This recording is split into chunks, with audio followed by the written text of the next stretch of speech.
Yes, ma'am.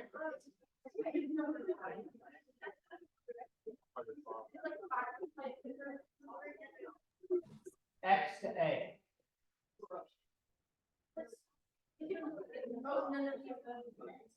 So now it's E.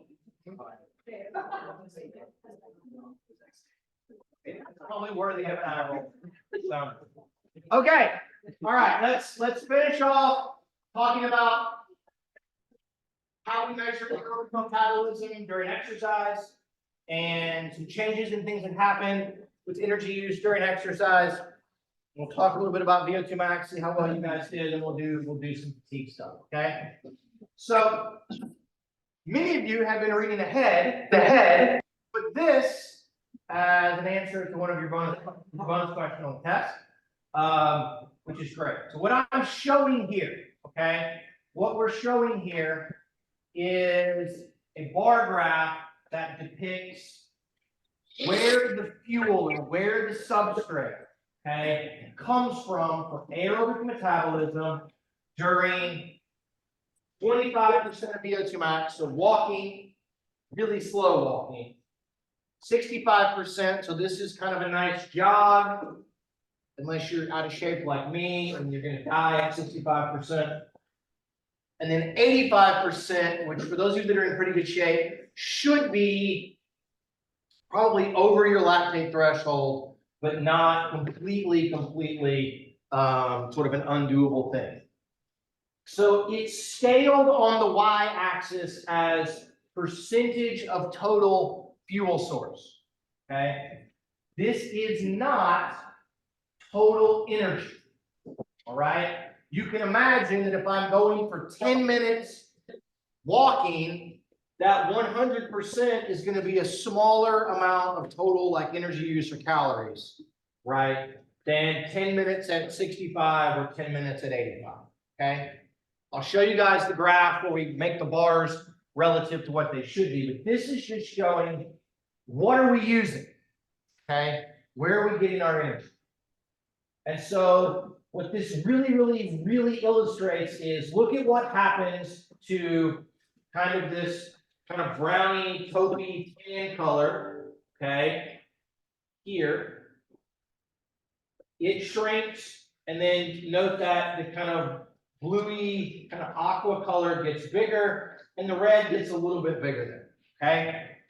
What we are seeing very clearly is what we finished off talking about last time on Monday, okay? The kind of taupe color is plasma-free fatty acids, so it's fat coming from the blood, okay? Muscle triglycerides are down here in purple, probably more like lavender. And what you can see though is that this amount, as intensity goes up, fat use goes down, and correspondingly then carb use goes up, especially at high intensities, muscle glycogen use is going to go up, okay? This will become increasingly important when we talk about hormonal control of carbohydrate and fats in the next lecture next week. Okay, so that's what this is illustrating. This is going to be denoted, right, by changes in RER. Here we have an RER that's going to be 0.8 or thereabouts, where a large percentage of our energy comes from fat. As we move this direction, fat goes down, carbs go up, our RER moves towards 1. Okay, if we could not go from 85, if we could go to 100 or very high intensity, then fat use would almost completely get shut off. Okay. What do you guys reckon I think is important about this? You've had 2 tests. What am I going to ask you on the test about this? Great. You know what happens here. Is that really the key thing? Or what's the key thing?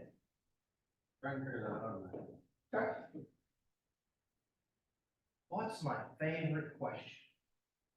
You ask a lot of questions. I do ask. What's my not my silly multiple. What's my favorite thing? Why? Why does this happen? Why does it have to happen? Okay. There's a rational, logical reason that this is what has to happen as exercise intensity goes up. So why? Why do you think this is how the world has to be? Is it just how fast our systems will? It's exactly right. It's all about speed. There's a reason that I harped on the speed of the pathways. There's a reason that we harped on the rate limiting enzymes. My wife got a huge kick out of those of you that recounted that I said that Ellis was our rate limiting enzyme. She doesn't even know what an enzyme, my wife does not know what an enzyme is. She doesn't care what an enzyme is, but she thought that was very funny. Okay? The reason that this is the way that it is, it's all because of speed. Okay? We only can break down fat in this multi-step process. We get a lot of energy, but it's slow. And as intensity goes up and energy demand goes up, it's just too slow. Okay? And so we've got to switch to a pathway, or more likely to a substrate, that we can get energy from faster. So that's why this has to happen. Okay? That's why this has to happen.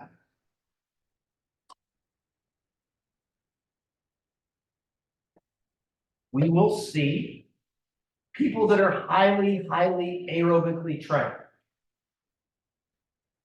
All of this gets shifted. Fat use gets shifted up, carb use gets shifted down at every exercise intensity. Why? Why is someone that's better trained going to use more fat? Is that what you said our answer was from before? Speed of the pathway. So if they use more fat, their pathways have to run faster. Why would they run faster?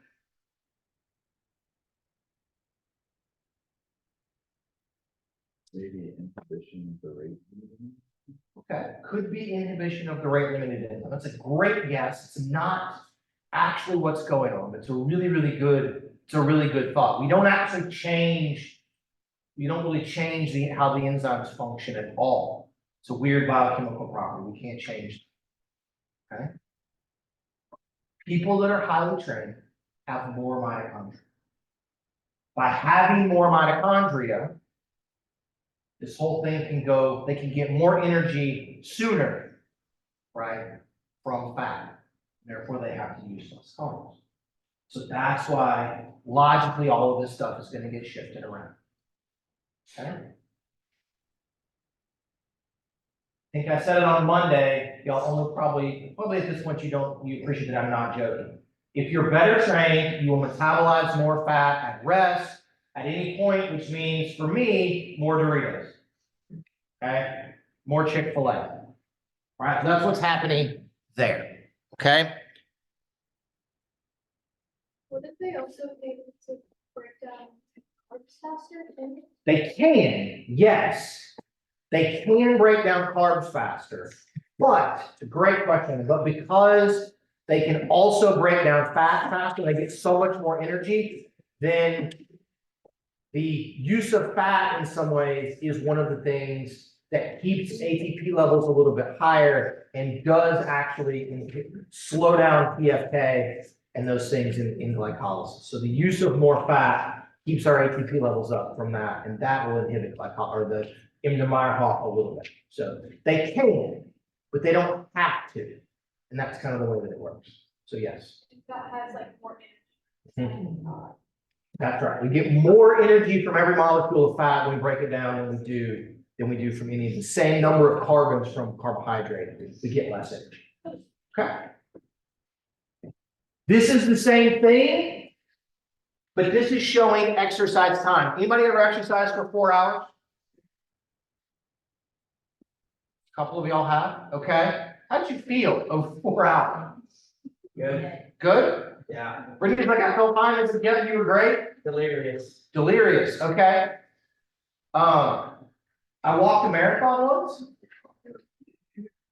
Took about like 7 hours. It's terrible. Right? Never again. But what we're showing here is imagine this is exercise at like a very kind of normal jog pace, okay? And what you guys will see is that over time, at the same relative intensity, fat use is going to go up a little bit and carb use is going to go down a little bit, okay? So at any given exercise intensity, the longer you go, the more fat. You'll use more fat as a percentage at the back end than at the start. Okay. My dad used to tell me, because he would read Runner's World, my dad's a marathon runner. He used to tell me that you don't burn any fat during exercise until you've gone for 45 minutes. Which, right, all the pathways, all the time, all the substrates, all the time. Completely not true, but what they really were denoting is as we get out here, at about 45 minutes to an hour is when you're going to begin to start seeing some of the shifts in all of this. And a lot of it is due to an idea that we will cover next week about not wanting to use up all of our muscle glycogen. Because if you use up your muscle glycogen, we're going to get one of these kinds of fatigue that we're going to talk about. Okay, so that's sort of this change. Okay. What group thinks you have the right definition for VO2 max? Who wants to share? I think Kate wants to share, but he's not, the rest of his group wants to share. No? We'll share. Okay, what is VO2 max? I said the maximum rate of oxygen can be uptaken, used by the body during large muscle mass exercise. Okay. Well copied from, well read right out of the slides. Okay, perfect.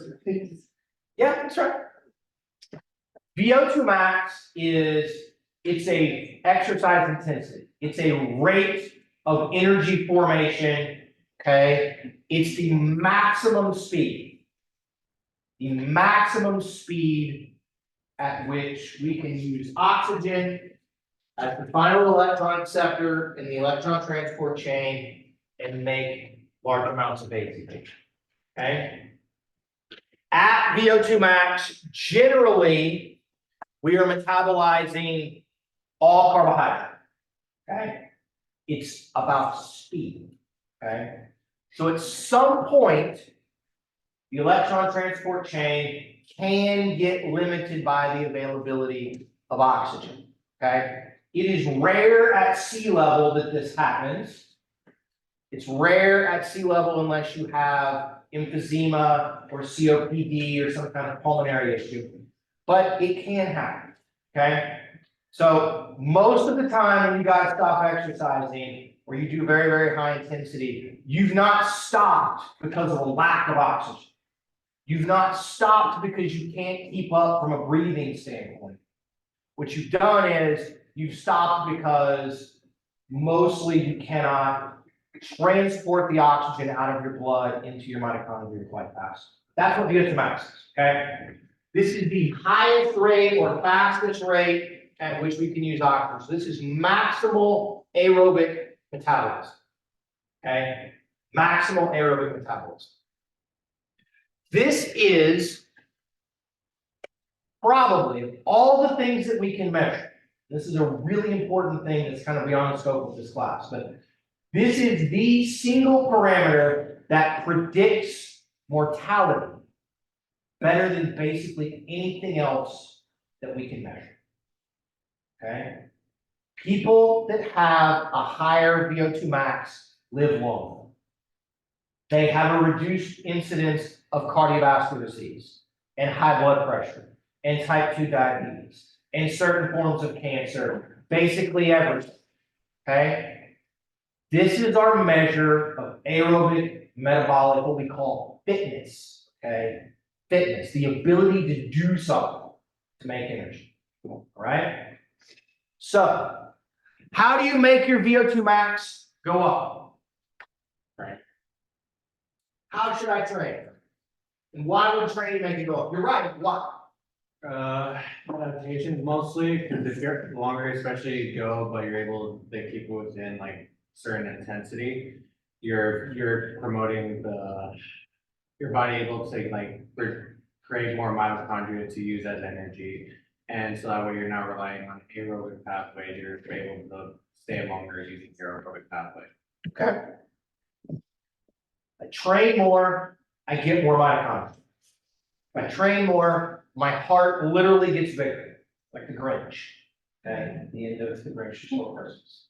Heart gets bigger. Left ventricle gets bigger.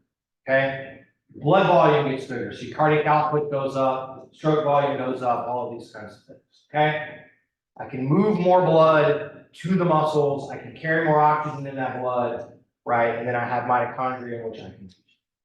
That's how we make it go up. There's another way to make it go up. Do two other things to make my VO2 max go up. If I wanted to be better able to run a 5K in 2 weeks, I cannot get aerobic adaptations very much in 2 weeks. So what should I do in 2 weeks to make my performance go up?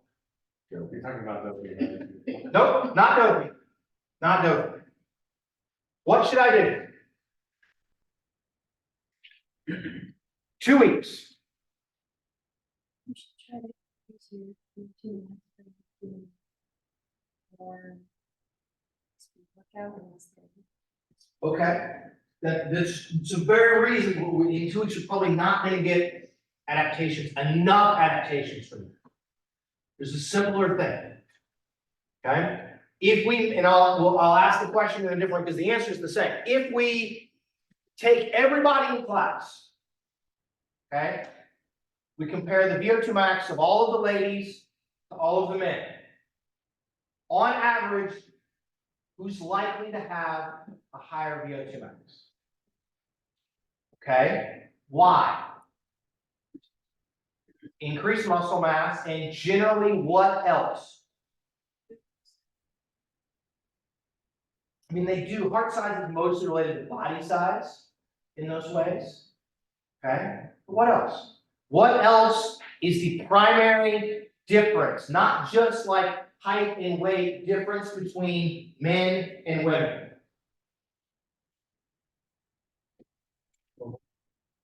Yes, that's correct. What does that result in?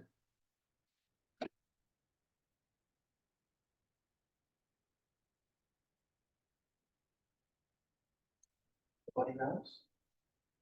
We failed you all in 38 years. You had this. Okay. Go one slide ahead in your things. One slide ahead. Fact. Okay. If I want to make my VO2 max go up in 2 weeks, I probably can't train. I should try to lose as much weight as I can in 2 weeks. And if I can lose that weight through losing or lowering my percentage of body fat, that makes my VO2 max go up. We normalize VO2 max to body weight. It's even better if we can normalize it to lean muscle mass or sort of lean mass. Okay, but it's hard for us to get lean mass in it. Okay. The only tissues in your body that generate force are what? Muscle. Okay. Any tissue, so if you want to run faster, I weigh a certain amount that requires a certain amount of force. So I need muscle to generate that force, and I need aerobic energy capacity in those muscles to maintain ATP production so I can keep generating that force. So the best way to make VO2 max go up quickly is simply to not weigh as much. So it doesn't cost me as much force and therefore as much energy to propel my body. Okay? All non-muscle tissue, think of it when you exercise as a backpack. And the more of it that you have, we're putting more and more books into the backpack. Okay? Body fat is a backpack. Okay?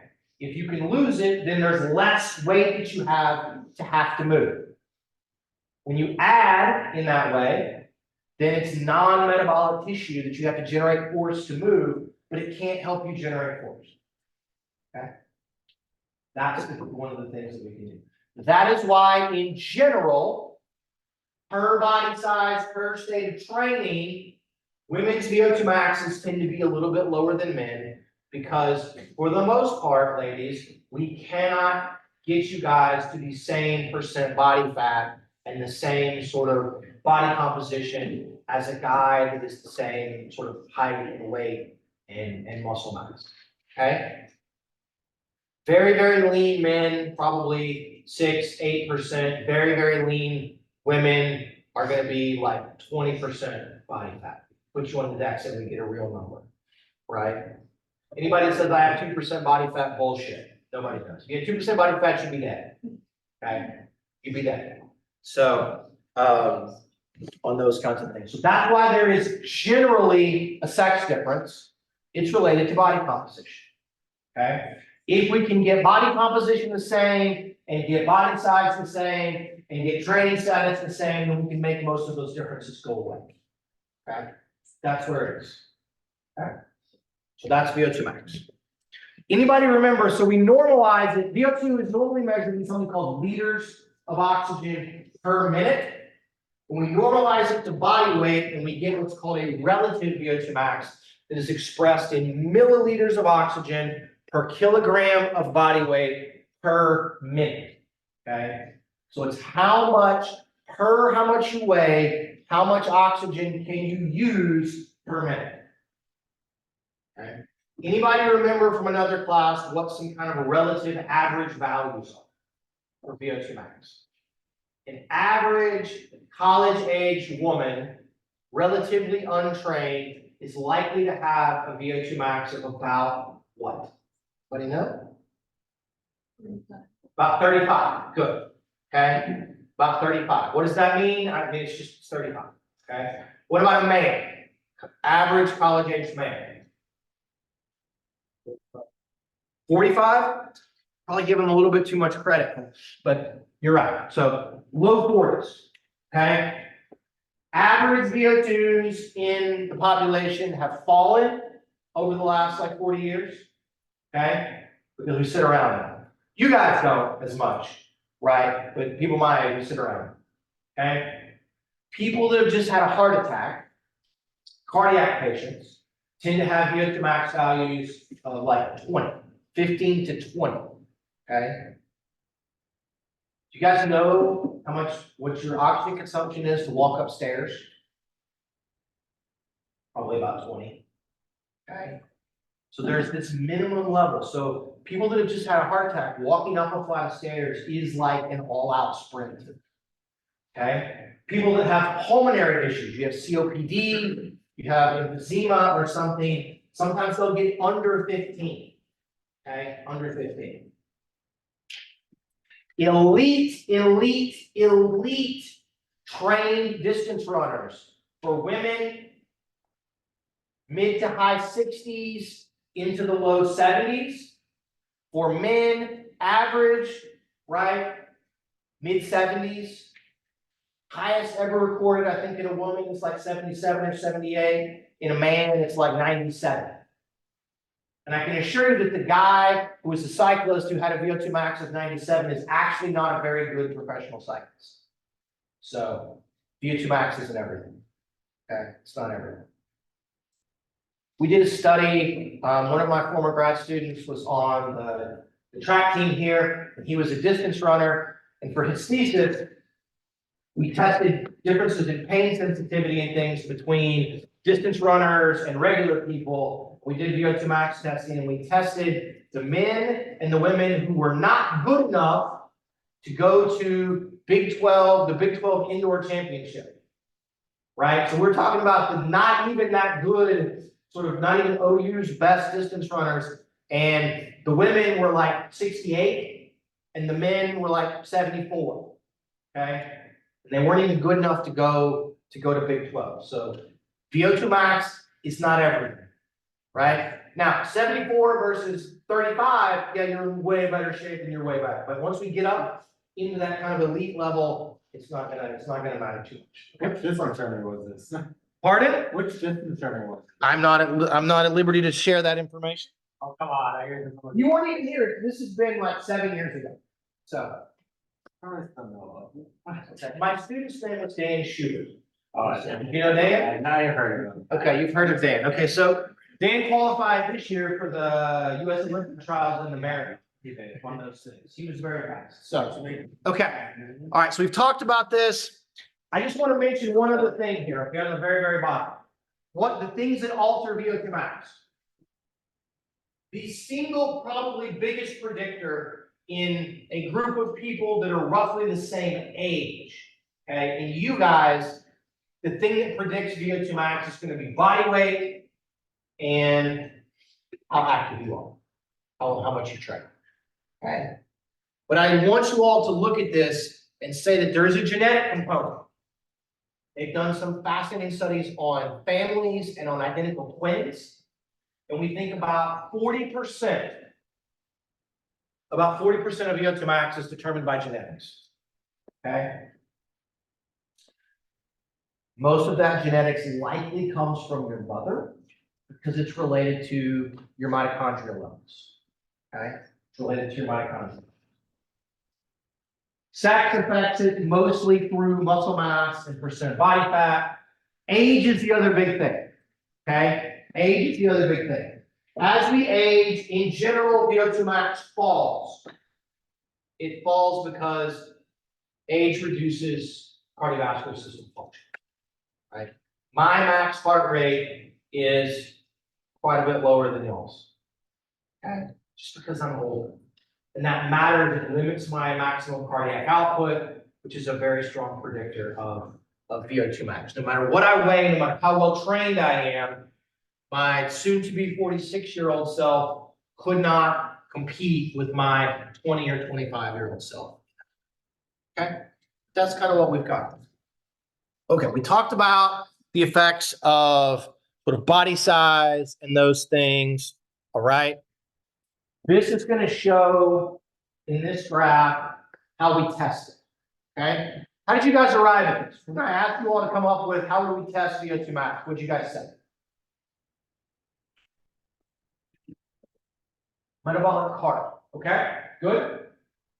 Anybody right now, what would you ask a person to do to test their VO2 max? Run a mile. Run a mile. Use all the muscles in the body. Use all the muscles in their body. Okay, good. Do we have to run a mile? This is stuff. Okay. Nicholas, how do we get somebody to use all of the muscles in their body? That's a good question. That's a good question. Okay. Should I run? Should I walk? Should I ride a bike? Which one's going to let me use more muscle? Running. Running. Okay, good. How do we get metabolic demand high enough to make sure that you're going to have to try and use all of the muscles and use as much oxygen as you can in those muscles? What do we have to have you do? Increase intensity. Okay, increase intensity. How can I increase intensity? If I'm running, how do I make intensity more? Usually do legs. I go faster or up the incline. Oh. Okay, up the incline. So when we do VO2 max tests, anybody done a VO2 max test? Do y'all do them in exercise phys lab class? Yeah? Okay. Any of you guys in test any prescription and do put the EKG on and do the Bruce protocol? So we're doing that right now. Okay. What do we do with the Bruce protocol? We increase the incline and the speed at the same time. It's terrible. Okay. It's terrible. It wasn't because it hurts your shins. So when we do a VO2 max test, the best way to do it is you need to run. Okay. Because that maximizes muscle mass. If you're a good rower, rowing works pretty well, uses most of your body. Cross-country skiing is actually also really, really good because you really got to. Anybody ever been cross-country skiing? No one? We had a Nordic track when I was younger at home, one of those kind of cross-country skiing ergometers. That shit was hard. Man, it was terrible. But you got to be really coordinated to do it. You got to pay attention. What you guys will see here is increasing speed, running speed. Green is an untrained person, red is a more trained person, okay? And then this is how much oxygen they're using as we go along. What I want you all to take home from this is, in general, okay, if people are roughly the same size, they're roughly similar in body composition and similar in age, all that happens when you're more fit is the slope of this line doesn't change, so your ability to use it is all about it takes the same amount for you to move, but as you just can keep going longer out here on the very, very end. Okay, that's the big issue, these guys. Okay, and so the single best way to know that somebody has reached their VO2 max is we put you on the treadmill or on the bike and we increase the work. So you got to run faster, or you got to run up a steeper slope, or if it's on the bike, you got to crank at a higher power output. We raise the work rate, and oxygen consumption no longer goes up. Okay, really, really difficult to achieve in people that are not highly trained because it sucks if people want to quit. Okay, but that's what you guys see here and here. It's called a plateau, okay? Oxygen consumption levels off and plateaus with an increase in work rate, okay? And that's an important thing for us to denote, okay? So, remind me again, who's going to give some access? Put them up, okay. Other grades you do it recently? Last semester, okay. Do you remember what you felt like at the end of the VO2 max test? No? Okay, that's fine. Anybody remember what you feel like at the end? Okay, that's good. Was it hard, right? So imagine you just finished. I give you 20 minutes of rest, and then I make you do it again at a higher work rate. We put you back on the bike or the treadmill and make you run faster again, okay? We're gonna force you to increase work rate and see if we can make VO2 go. That's the best way for us to know truly what your VO2 max is. It's called validation, okay? It's fucking terrible, okay? It is terrible. So I remember the first time I ever did a VO2 max test, I was a first year master's student. We did it on the treadmill, right? We'd all been master students for about a month. We were all like, all right, I gotta try to do the best that I can here. It's the only time I can ever remember feeling like I was going to black out while I was exercising was while we were doing all of that. It was just, and I've done it many times, it was just awful. Running is awful, right? On the bike, you just get where you're cranking, and then at some point, you're like, I physically can't turn the cranks anymore. But with running, you have to like, I can still go, but I'm choosing to stop in some ways. It's the worst. Okay, but that's how we do those things. Okay. Let me illustrate one other thing here. All right. These are actual data from a study that we conducted. Gosh, it's been like almost 15 years ago. But what you guys can see here is what we call VO2 peak. If it's not a running test, we don't call it a VO2 max, we call it a peak. But the green is VO2 peak during arm cranking. So we flip the bike up on its end, you sat behind the bike and you crank with your arms, okay? Small muscle mass, less muscle mass. Although for some of you, maybe more than others, okay? The bros might be very good at that. Lots of upper body muscle mass, no lower body muscle mass, okay? Red is riding the bike like regular. And then over on the right, you can see heart rate at the end of exercise. When you do upper body only exercise, you get about a 25% reduction in your overall VO2 max. Anybody been to a PT clinic or an OT clinic and you've had people do arm cranking exercise? Yeah? Okay. If you can't use your legs, this is great. It's good for your heart. It's really weird though. If you're in pretty reasonable shape, you arm crank and your heart rate doesn't get that high. Your VO2, this is the same person, Clearly, they can do up to here, but arm cranking, it stops there. You finish, you're like not even out of breath. You're just like, I can't turn the crank anymore. It's a very strange sort of feeling. But this illustrates what Nick said, that muscle mass matters. Okay? Whole body, large muscle mass exercise is the best way to look at VO2. Okay. This slide we are going to ignore. Okay? These are what we call secondary criteria for deciding if somebody did a good VO2 max test. We're going to ignore this. I'm not going to test you on it. Okay? Okay. Now, we will spend just a few minutes talking about fatigue, and then we'll finish off fatigue on Monday and start talking about hormones. Okay? So, we talked about fatigue obliquely in class a bunch until now. Okay? You guys all did a great job on the test of identifying that a decrease in pH from a buildup of hydrogen ions from lactic acid causes fatigue. Okay? Causes fatigue. So we did really good there.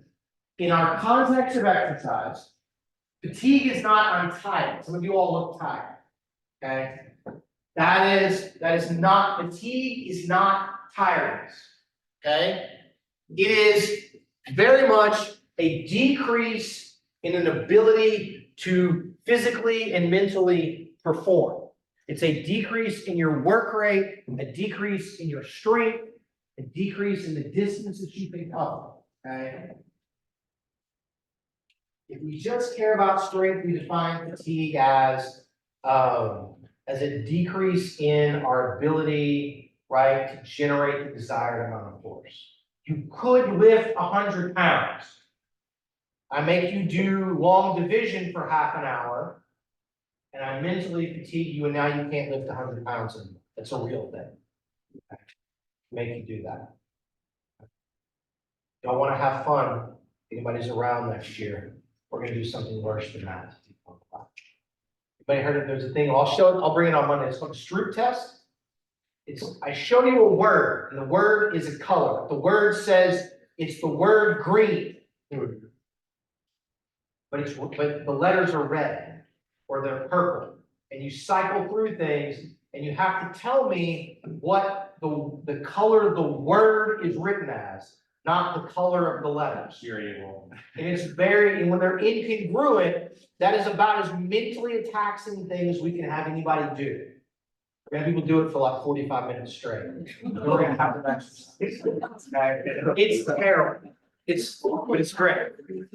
Okay, so what I want us to make a very fine distinction on here before we talk about sites of fatigue, okay, is physiologically we need to define a couple of other things. Fatigue is I cannot generate the force, therefore I cannot do the work that I normally could. I have a capacity and it's now been reduced. Okay? Fatigue is different than what we define physiologically as what is called weakness. Okay? There's no negative connotation to this. Weakness is I am physiologically, if I can lift 100 pounds but not 105, I am too weak to lift 105. I'm not able to generate that initial starting force. Okay. Whereas fatigue is, I could do this, now I can't do it anymore. So weakness in this instance is kind of a lack of capacity. There's also this concept that we've not really talked about, but a thing called muscle damage or muscle injury. Okay. So Alexis, can I ask you, can I pick on you for a minute?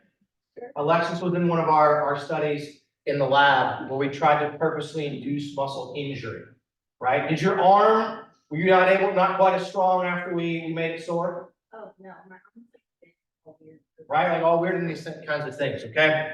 When you have damage to the muscle, you've done heavy eccentric exercise, you're sore, what's going on in the muscle is we've basically exploded some sarcomeres. They're just poof, gone. So actin and myosin cannot bind together anymore.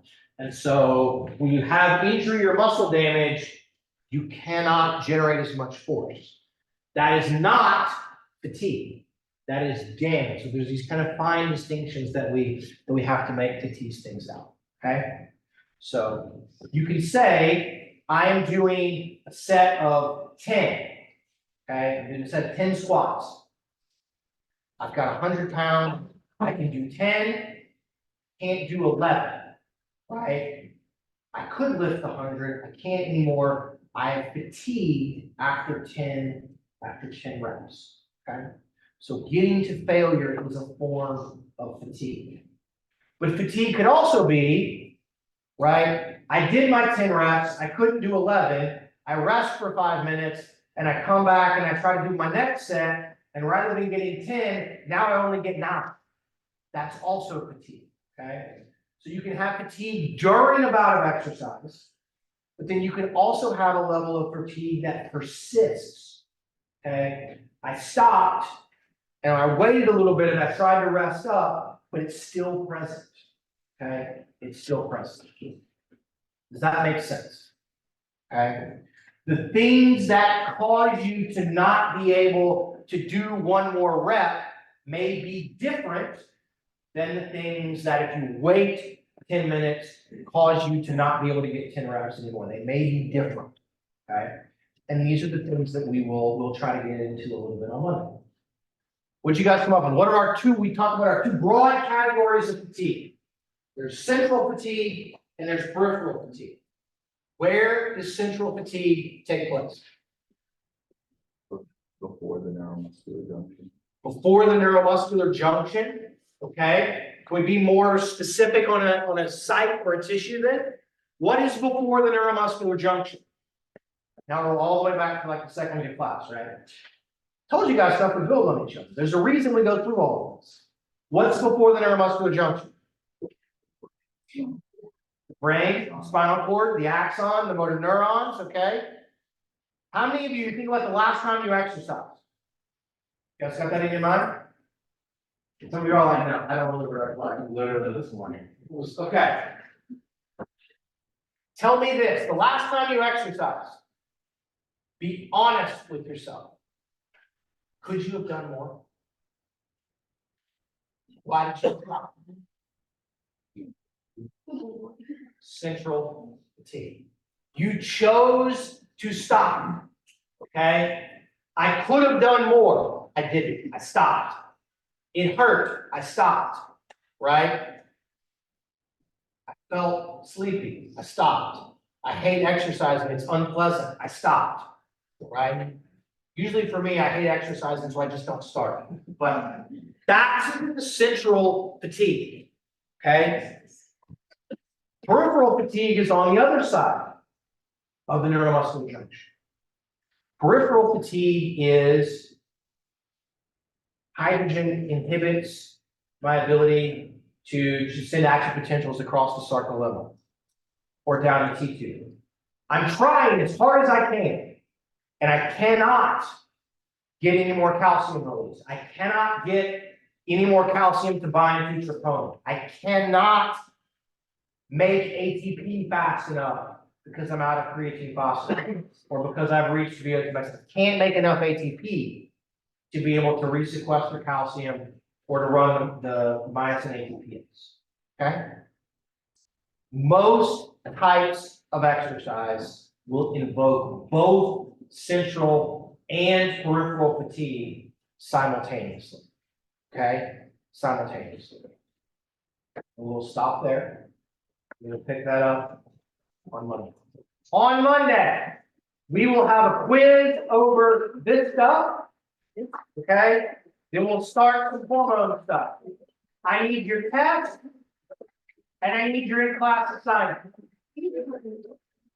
The answer to that, have a good weekend, make good choices, blah, blah, blah. Happy Easter if you celebrate. Okay?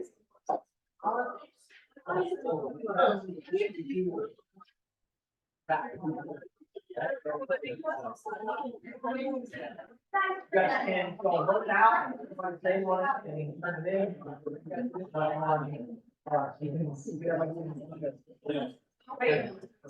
This man.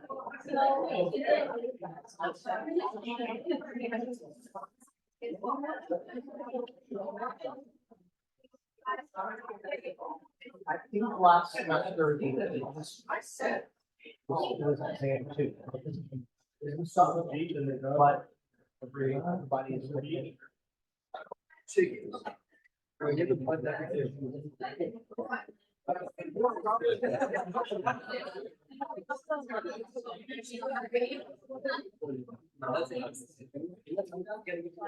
I feel like my husband. And I did it as well. So I feel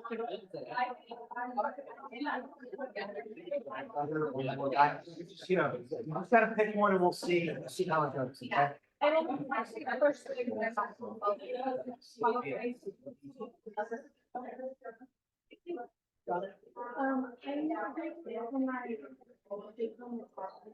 assignment. Yes.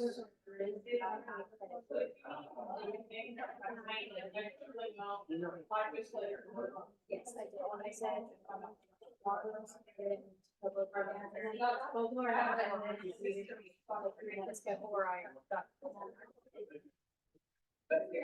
Don't know what happened, I will go back. I don't really think today and tomorrow, we'll see. Okay.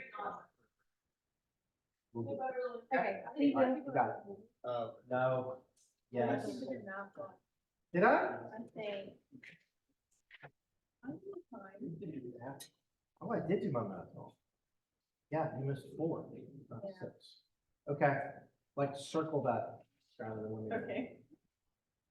We'll make it, we'll fix it. Did I get the email, do that and see? Oh, yeah, that's fine, no problem. Is everybody's name on it? Yes. Okay, that's the important thing. I'm not trying to be annoying, but there's no class assignment to submit. Are you gonna create like a thing to turn in or just email? Just email them. That's Okay, thank you. We figured out we figured out there was a problem. Can't tell you. Yeah. Did it happen again? I'm going today. We're about to go and we're gonna figure out what's. She's running on me today, so helping me really figure it out. I think it's really great time. And I'm like, oh, this is not bad at all, like, she too. And then she's like, okay, let's like give it to me.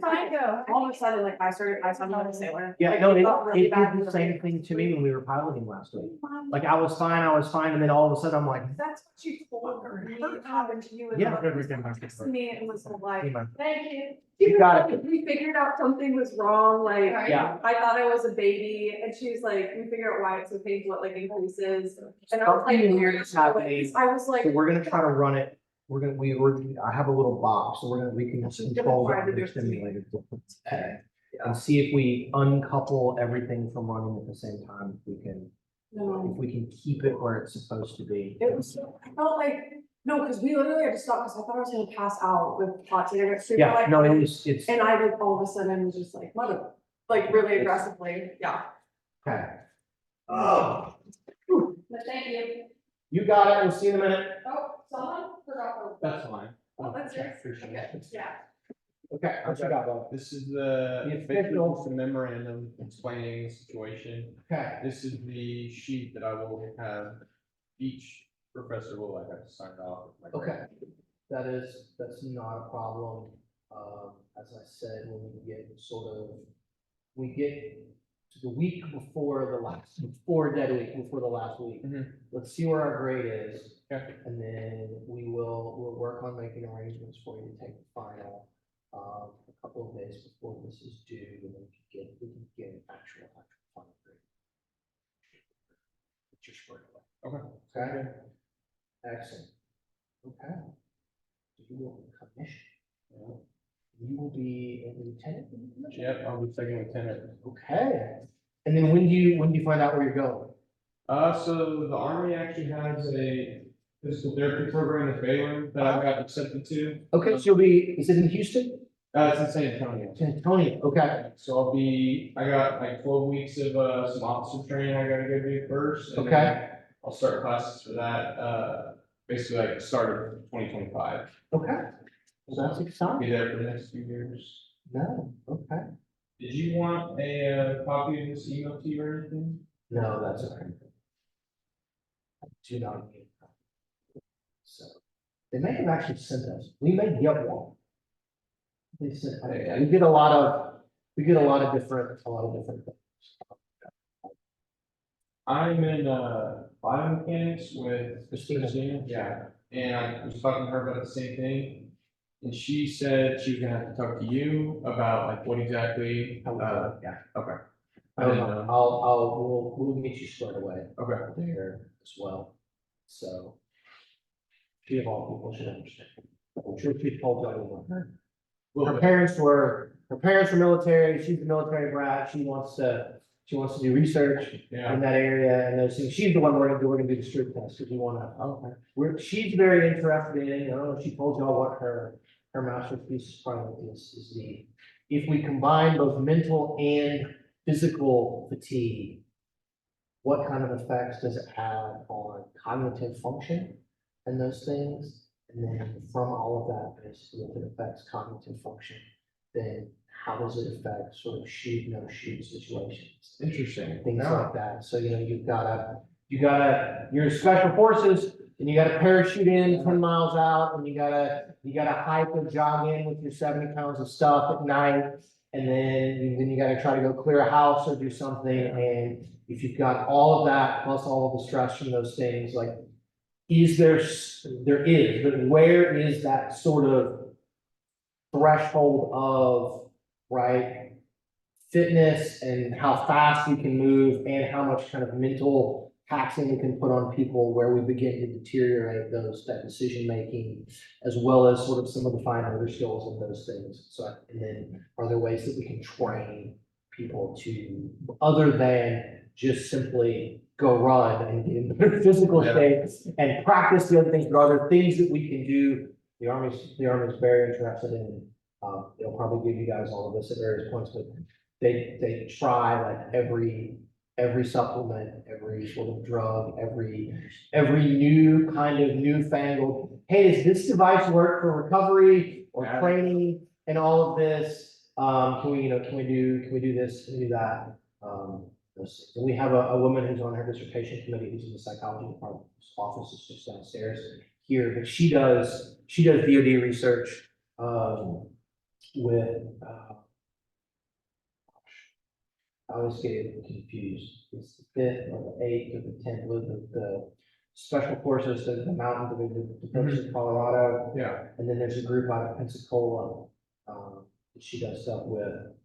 Then I have a friend from grad school who he did his postdoc in San Diego, at the naval officers and stuff there, and they put the SEALs in the MRI, have them do stuff and measure sort of cognitive function and brain function. like they would do. They would have them Physical activity while they were. so they would do physical activity, and then they would put them in the magnet, and they would do things, and they would make them do stuff. And we talk about, like, you've never had, you can be really still, if you've never seen people better able to sit still for 2 hours than the SEALs. And he would get to go, and they would do, and like go through the stuff where they would practice, doing things. And he was like, this is the most ridiculous, like just the craziest stuff to see, as they would go through and the stuff like flash stuff, and it's like, shoot, don't do this, practice clearance. They were just, it's just these physical and mental things that we can train people to be able to do, which is just wild. So, That's really so that's the stuff that Christina that she's interested in. She wants to go to that kind of stuff, and she's there. So. Well, she told us it was related to fatigue. She did not give us a specific. That's really. Yeah, that's what she wants to make people do terrible things and then see how it affects them. So, all right, we'll see you, bud. All right, see you next week. Appreciate it. Huh?